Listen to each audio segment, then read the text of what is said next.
সীমান্ত লাগোয়া হিলির ধরন্দা এলাকায় রাতের অন্ধকারে বিজেপির ফ্ল্যাগ ফেস্টুন ছিঁড়ে ফেলার অভিযোগ উঠল।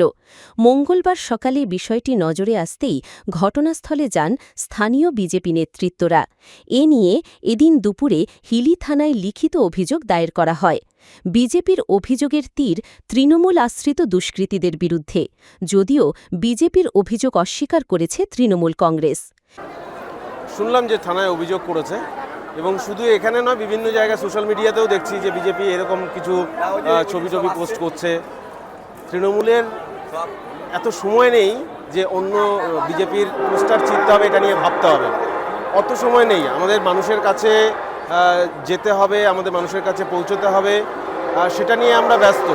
বিজেপি যেটা করছে, যেটা আমাদের কাছে খবর আছে, বিজেপি তারা তাদের নিজস্ব ফ্ল্যাগ, একটা ন্যারেটিভ তাদেরকে তৈরি করতে হবে। ওরা তো মূলত ভোটটা করছে ন্যারেটিভের ওপর, মানুষের জনসমর্থনের ওপর নয়। তো সেই ন্যারেটিভ তৈরি করার জন্য তারা নিজেদের রাতের অন্ধকারে নিজেদের ফ্ল্যাগ নিজেরা ছিঁড়ছে, আর দিনের বেলা বলছে যে তৃণমূল ছিঁড়ছে। তৃণমূলের সেই সময় নেই যে বিজেপির ফ্ল্যাগ ছিঁড়ে তারপরে মানুষের কাছ থেকে সমর্থন আদায় করতে হবে, ওটার প্রয়োজনই নেই।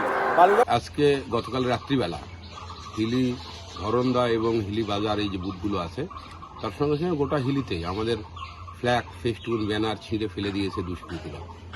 আসলে আমরা বুঝতে পারছি যে কিছু রাজনৈতিক দল এবং তার নেতৃত্ব বিজেপির এই রাজনৈতিক প্রচার সহ্য করতে পারছে না।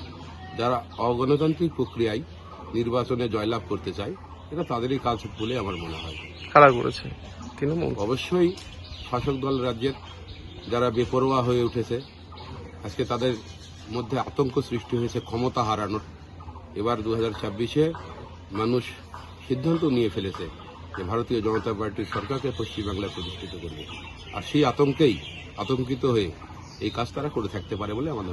বিজেপির দাবি, তাদের ক্রমবর্ধমান জনসমর্থনে ভীত হয়ে রাজ্যের শাসক দল তৃণমূল কংগ্রেস এই অপকর্ম ঘটিয়েছে।